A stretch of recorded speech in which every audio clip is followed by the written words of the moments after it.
O indicado por Jair Bolsonaro para a PGR, Augusto Aras, inicia conversas com senadores antes da sabatina na CCJ. Direto para Brasília, Antônio Maldonado. A mensagem presidencial com a indicação de Augusto Aras para o comando da Procuradoria-Geral da República deve ser lida nesta segunda-feira no plenário do Senado Federal.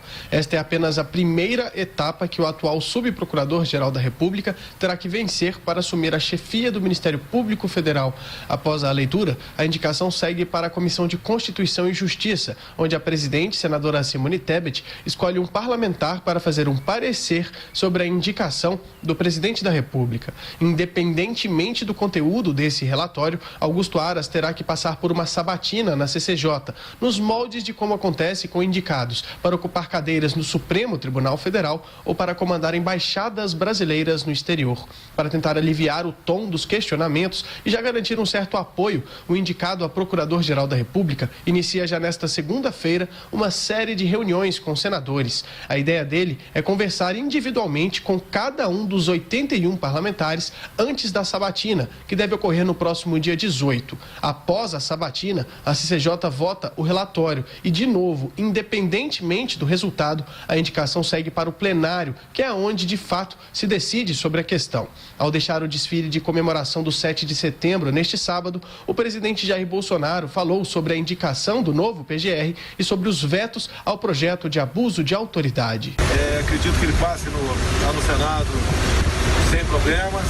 Os vetos, foram 4 pessoas que fizeram, veto foi na Justiça, CGU, AGU e Secretaria de Governo, acolhi na íntegra o que eles acordaram entre si. Apesar de alguns senadores já terem questionado a indicação do presidente da República, já há maioria, tanto na CCJ quanto no plenário, para aprovar a ida de Augusto Aras para a chefia da Procuradoria-Geral da República. Tanto é que a expectativa é que o nome dele seja aprovado no plenário no mesmo dia da sabatina, ou seja, na próxima quarta-feira. Mesmo assim, Aras tentará conversar ao longo dos próximos dias, inclusive com os senadores que são contra a indicação dele. A estratégia é justamente diminuir a resistência e tentar tranquilizar os parlamentares que consideraram que ele pudesse ser uma ameaça ao trabalho que vem sendo desempenhado pelo Ministério Público ao longo dos últimos anos.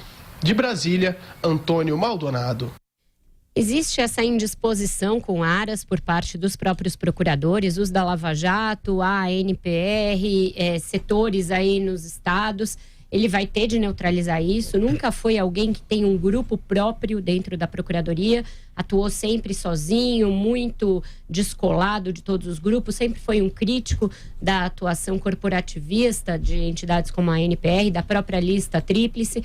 Então, para compor ali os principais cargos da hierarquia do Ministério Público, Aras vai ter de criar um grupo, algo que hoje ele não tem. Existe uma desconfiança interna também muito grande com o fato dele ter se beneficiado com uma possibilidade que havia para os procuradores que ingressaram na carreira antes da Constituição de 1988, que era de conjugar o exercício do Ministério Público com a advocacia. Ele teve um escritório, ainda é sócio num escritório de advocacia, então vai ter de fechar esse escritório, diz que vai entregar a sua OAB tão logo passe na sabatina. Então ele tem que atuar em várias frentes para vencer desconfianças, internamente, na sociedade e também com os senadores nesse corpo a corpo que começa a fazer a partir desta semana. Essa escolha do presidente Bolsonaro, até hoje, eu não consigo entender. Porque dizer que o Aras é conservador, como foi apontado pela imprensa, não sei se o Bolsonaro chegou a dizer isso, é algo incorreto. Porque nada do que ele falou até agora demonstra qualquer tipo de adesão ao pensamento conservador, que, repito, é algo muito sério e tem sido tratado como se fosse algo, enfim, vulgar, e tudo que se fala sobre o pensamento conservador até agora está do ponto de vista conceitual equivocado. Se ele se tornou um bolsonarista, também se tornou da noite para o dia. A gente não sabe ainda os detalhes das conversas que aconteceram entre Aras e Bolsonaro para que o Bolsonaro se sentisse ou fosse convencido a respeito das qualificações do Aras. O problema é a suspeita que já existe há um tempo de que o Aras foi colocado ali para que, de alguma forma, blindar as investigações que pesam contra o Flávio Bolsonaro, filho do Jair Bolsonaro. E isso é muito ruim. Isso é muito ruim para um presidente que fez toda a campanha dizendo que ia combater a corrupção, que ia usar o seu mandato, que ia usar os instrumentos do Estado brasileiro para combater a corrupção. Um dos indicativos mais fortes a respeito disso foi a própria indicação do Sérgio Moro para ser o ministro da Justiça. Agora, os atos valem mais do que palavras. Vamos ver agora de que maneira o Aras, que foi um grande crítico da Lava Jato, se comportará no cargo de Procurador-Geral da República.